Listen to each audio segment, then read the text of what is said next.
नमस्कार, मैं रोहित कुंबर और आज का अपना टॉपिक है 10th क्लास का 14.1 के कुछ डाउट्स हैं। वो डाउट्स को आज क्लियर करेंगे। जैसे कि सबसे पहला डाउट, फोर्थ क्वेश्चन, इसमें काफ़ी प्रॉब्लम आ रही है। तो फोर्थ क्वेश्चन क्या है उस पर बात करते हैं।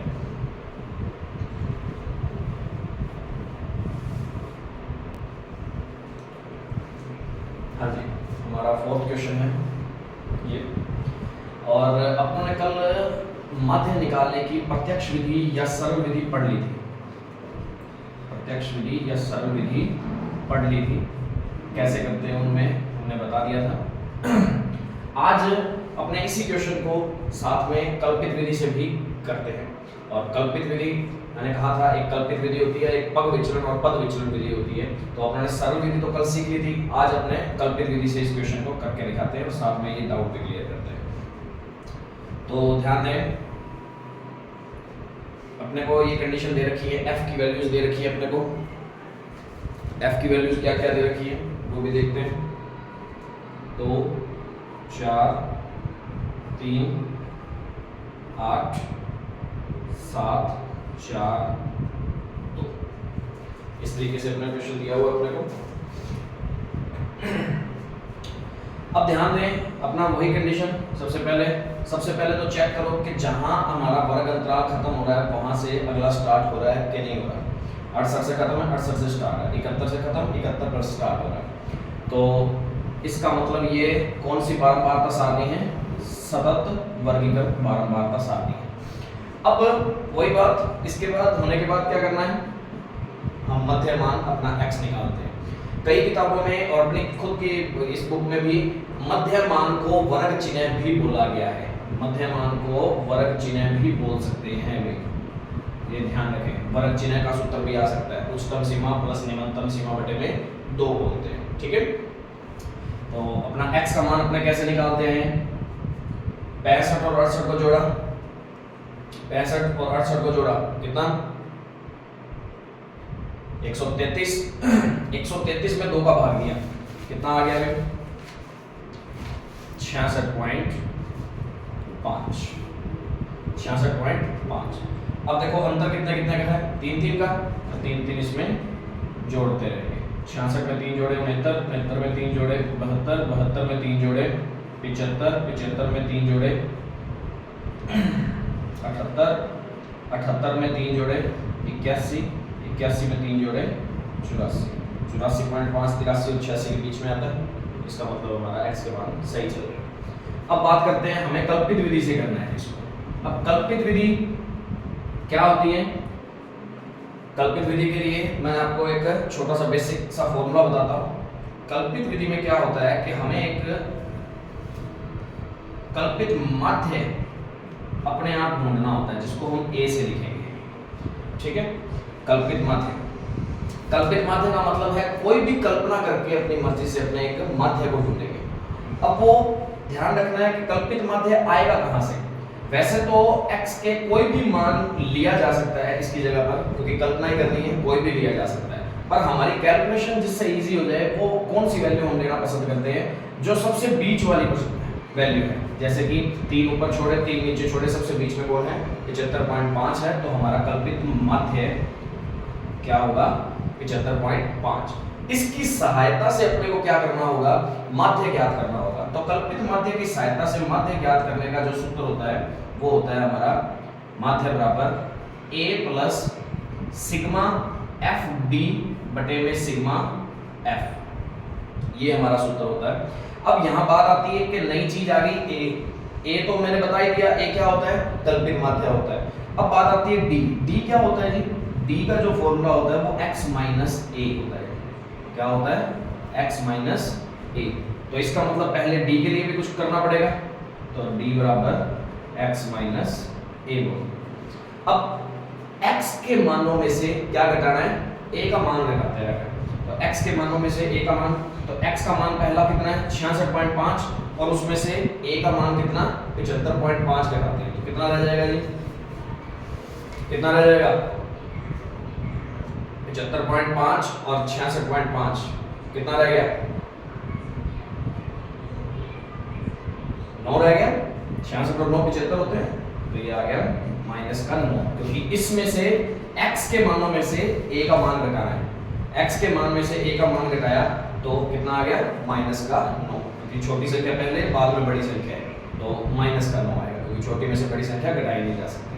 69 में से 75 गए, कितना माइनस का 6, फिर 72 में से 72.5 में से 75.5 गए तो माइनस का 3, 75.5 में से 75.5 गए 0, और 78.5 में से 75.5 गए तो ये 3 आएंगे प्लस के, अब की बार 81.5 में से 75.5 गए तो कितना आ गया 6, और अगली बारी में कितना आ जाएगा 9 आ जाएगा। और घटाने का तरीका आप सभी अच्छे तरीके से जानते हैं कि जैसे अपने कोई एक घटा के दिखा देता हूँ, 78.5 और 75.5, पॉइंट के नीचे हमेशा पॉइंट होता है, तो 0 3 और 0 3.0, तो पॉइंट के बाद अकेले 0 की कोई वैल्यू नहीं होती, तो सीधा इसको 3 भी लिखा जा सकता है, तो 3 जैसे आंसर आ गया।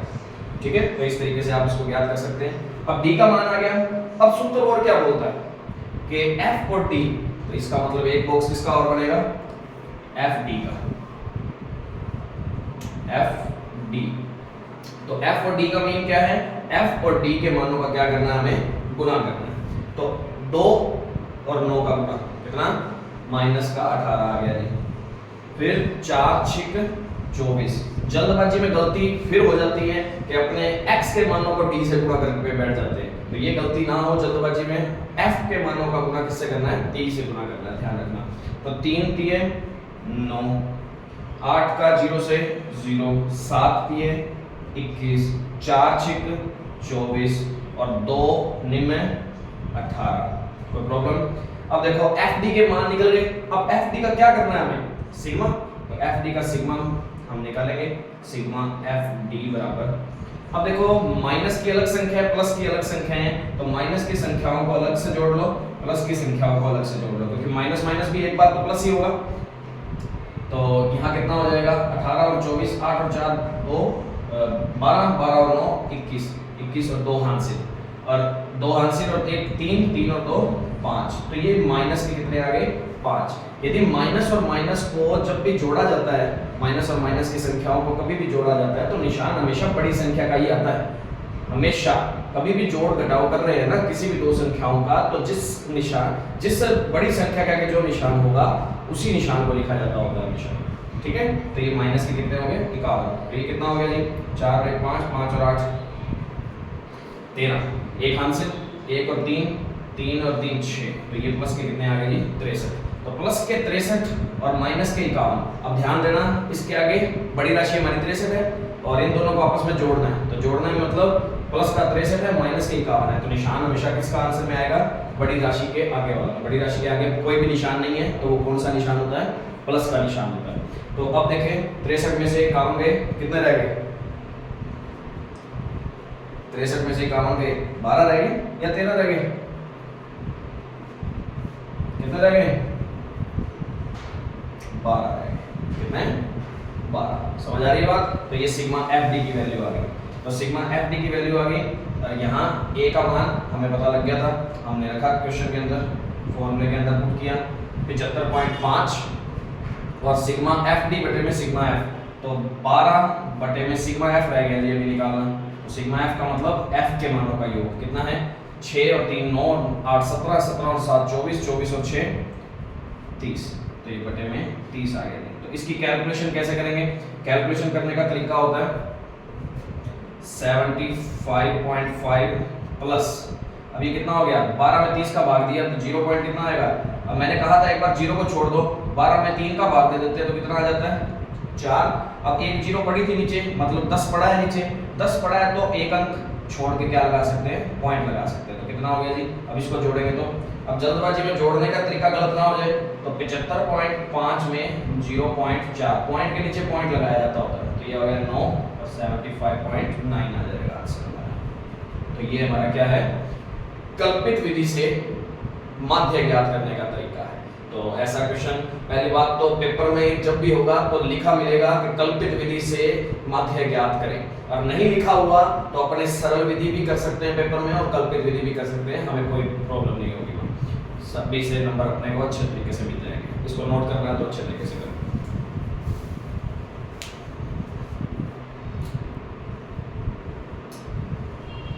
देखिए आज का अपना नेक्स्ट टॉपिक जो रहेगा 14.2 से रिलेटेड, उसमें है हमारे बहुलक, जिसको इंग्लिश में अपने मोड भी बोलते हैं, MODE मोड।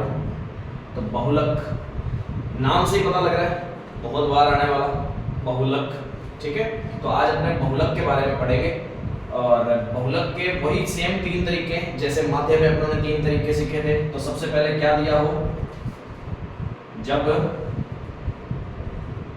प्रेक्षण दिए हो, अब प्रेक्षण को अपने किससे लिखते आए हैं, x से, तो प्रेक्षण दिए हो उस टाइम पे बहुलक कैसे निकाला जाता है। तो बहुलक निकालने का उस टाइम का तरीका होता है, जो प्रेक्षण सबसे ज्यादा बार आ रहा, सबसे ज्यादा बार या सबसे अधिक बार आ रहा है, वही हमारा क्या होगा, बहुलक होगा। ध्यान रखना है। जैसे लाइक एग्जांपल अपने बात करें, यहीं पे मैं साथ में एग्जांपल भी बता देता हूँ।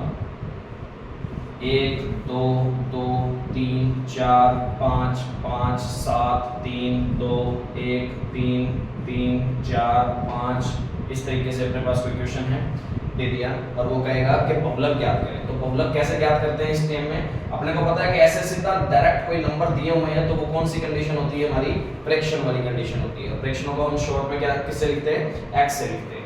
और हमें यदि इसका निकालना है बहुलक, तो बहुलक क्या बोलता है कि जो सबसे ज्यादा बार आया हो, तो सबसे ज्यादा बार कौन आया हुआ है, कौन सा प्रेक्षण आया हुआ है।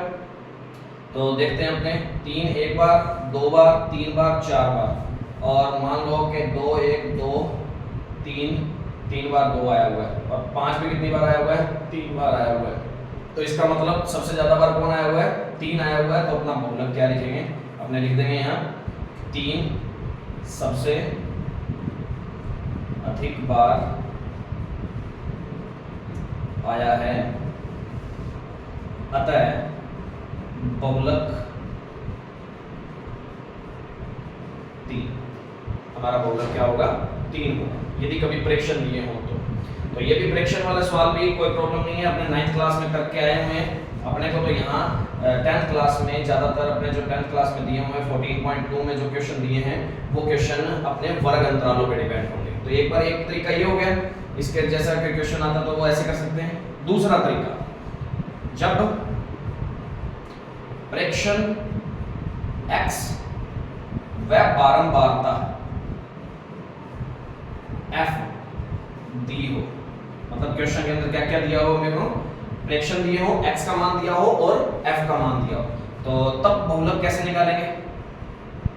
तो हम जानते हैं कि ऐसी ही कंडीशन कोई तो बारंबारता में कन्वर्ट किया जाता है, कि यदि कोई ज्यादा अपने पास प्रेक्षण आ जाते हैं 20 25 40 60 100 प्रेक्षण आ जाता है, तो उसको एक लाइन में तो लिख के नहीं दिया जाता, तो उसको कैसे रूप में दे देता है ना, बारंबारता सारणी के रूप में दे देता था, जिसको अपने x या f वाली फॉर्म भी बोलते थे। ठीक है, तो बारंबारता सारणी के रूप में क्वेश्चन अपने पास जैसे आएगा वो भी मैं लिखूंगा, वो देखना। और उस टाइम बहुलक निकालेंगे कैसे, बहुलक को z से लिखा जाता है, ध्यान रखना, बहुलक को z से रिप्रेजेंट किया जाता है।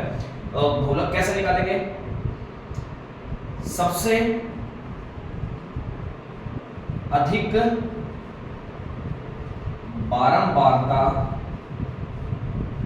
वाला प्रेक्षण, मतलब ऐसा प्रेक्षण जिसकी बारंबारता क्या है, सबसे अधिक है, वही बात जो सबसे ज्यादा बार आ रहा है।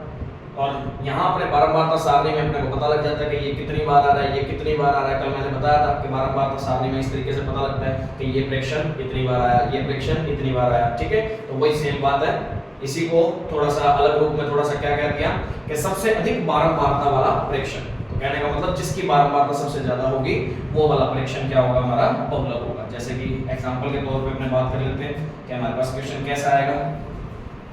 क्वेश्चन में हमारे पास इस तरीके से बना होगा, एक x दिया होगा, एक f दिया होगा, नाम कुछ भी लिखा आ सकता है यहाँ पे, एक्स और एफ की जगह पे, कोई जरूरी नहीं है एक्स और एफ ही लिखा मिले, कुछ भी हो सकता है, घरों की संख्या, पौधों की संख्या, मरीजों की संख्या, अस्पतालों की संख्या, कुछ भी ऐसा लिखा आ सकता है, ध्यान रखना।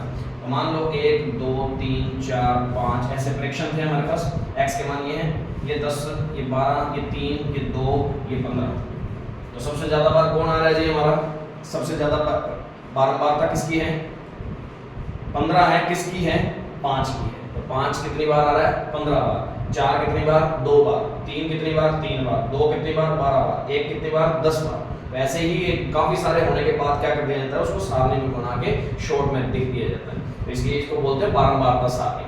तो 5 की बारंबारता सबसे अधिक है, तो अतः बहुलक भी क्या होगा? 5 होगा। तो 5 की बारंबारता सबसे अधिक है, अतः बहुलक कितना हो गया? 5 हो जाएगा। कोई प्रॉब्लम नहीं तो इसको नोट कर सकते हैं। तो बहुलक को अपने z से डिनोट करते हुए ध्यान रखना।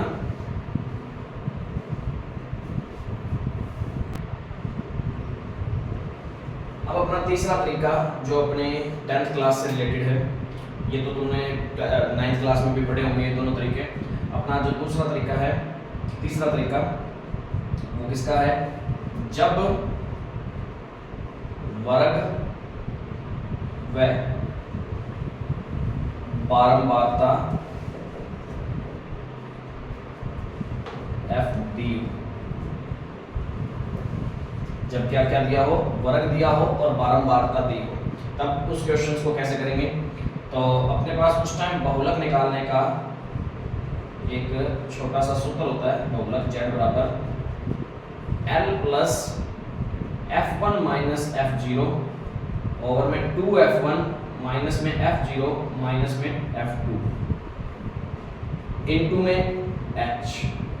अब ये कौन है? L कौन है? F1 कौन है? F0 कौन है? तो इसके बारे में भी थोड़ा सा पता होना चाहिए। तो सबसे पहले कभी भी वर्ग अंतराल वाला सवाल और बारंबारता वाला सवाल आए तो हमें बहुलक निकालना है। तो बहुलक के लिए सबसे पहले क्या निकालना पड़ेगा? बहुलक वर्ग निकालना पड़ेगा।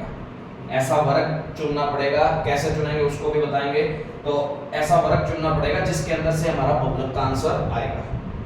तो बहुलक वर्ग कैसे निकालते हैं? सबसे अधिक बारंबारता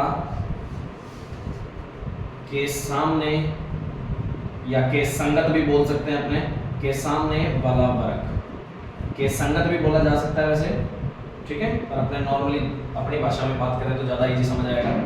बहुलक वर्ग कौन सा होता है? जो सबसे अधिक बारंबारता जिसकी होगी ना, वो वर्ग लेना है, उसके सामने वाला वर्ग जो होगा वो हमारा बहुलक वर्ग होगा। मतलब जो उसका आंसर आएगा उस वर्ग के बीच में से ही आएगा बहुलक का आंसर, ठीक है।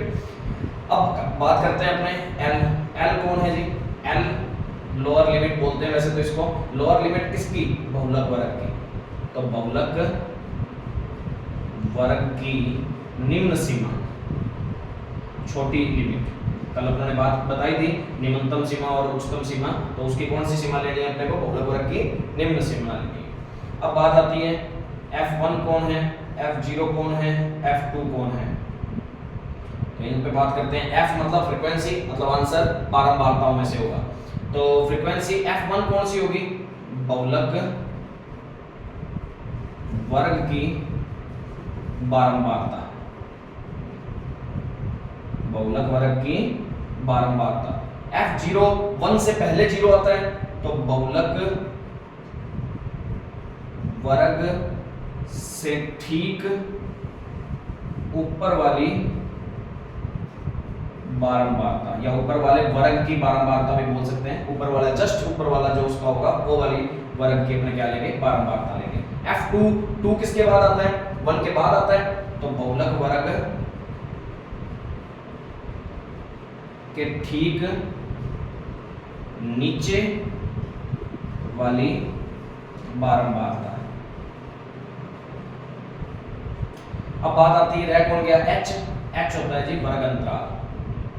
तो बहुलक वर्ग का अंतराल, अंतराल मतलब अंतर उसका, बहुलक वर्ग का अंतर, 10-10 का अंतर है, 5-5 का अंतर है, वो चीजें अपने को यहाँ पे पता लगेगी। तो इसको एक बार नोट कर लो, फिर इस पे क्वेश्चन करवाते हैं आपको। और ये ना सोचें कि लाइनें टेढ़ी जा रही हैं और नीचे की ओर जा रही हैं, ठीक है, क्योंकि बोर्ड अभी दीवार के साथ लगाया नहीं हुआ, तो ये कमी भी धीरे धीरे पूरी करवा देंगे। और अभी बोर्ड स्टूल पे रखा हुआ है, तो झुकते टाइम लाइन नीचे की ओर जाती है। अभी ऊपर तो सीधी जाने की कोशिश है पूरी पूरी, और बाकी धीरे धीरे वो नीचे हो जाती है, क्योंकि झुकना पड़ता है, झुकते हुए फिर वो नीचे की ओर जाती रहती है।